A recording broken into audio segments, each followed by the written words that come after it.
In the world of Zen Buddhism, wisdom often emerges not from clear answers, but from questions that seem unanswerable.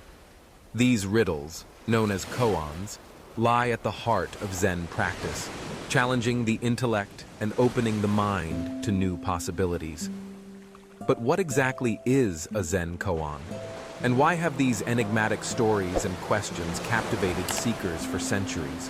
A koan is a paradoxical anecdote or question passed down through generations of Zen masters, designed to disrupt ordinary patterns of thought. The word koan itself comes from the Chinese gong-an, which originally referred to legal cases or precedents. In the Zen tradition, however, a koan is less about legal judgment and more about spiritual breakthrough. First emerging in the Chan Buddhist monasteries of China and later flourishing in Japanese Zen, koans serve as tools for direct insight, bypassing the logical mind and pointing to deeper truths. Perhaps the most famous koan of all is simply Mu. A monk once asked the Chinese master Zhaozhou, "Does a dog have Buddha nature or not?" Zhaozhou replied, "Mu." At first glance, Mu, which simply means no or not, seems like a direct negation. But to the Zen practitioner, this response isn't meant to be a simple answer. Instead, Mu shatters the dualistic thinking of yes versus no, inviting the meditator to look beyond conceptual boundaries. Grappling with Mu becomes a journey into the heart of reality, where ordinary distinctions dissolve. Another well-known koan asks, "What is the sound of one hand clapping?"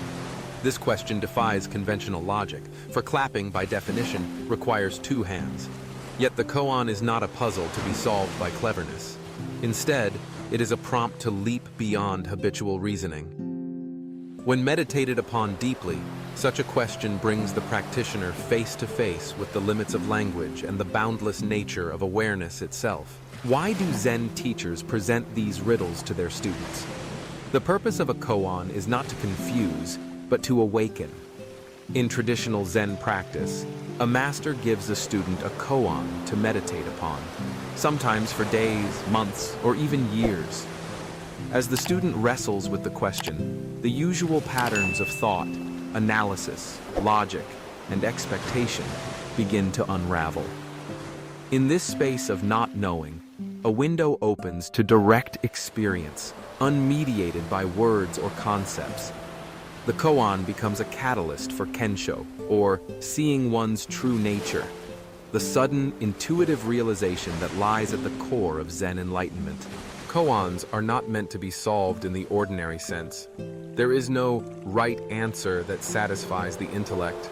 Instead, they are like keys that unlock doors within the mind, each one pointing to a different aspect of awakened awareness. Some koans draw attention to the present moment.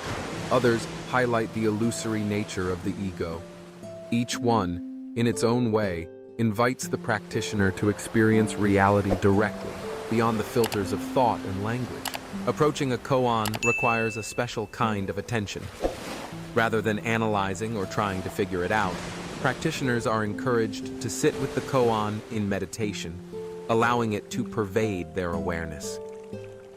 The instruction is to become one with the question, to let it fill the body and mind until all ideas of self and problem dissolve.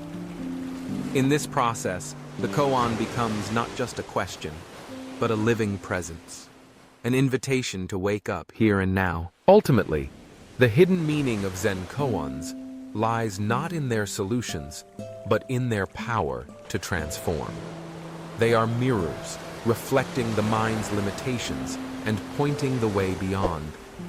Through patient meditation and open-hearted inquiry, the practitioner discovers that the answer to the koan is not separate from their own awakened nature.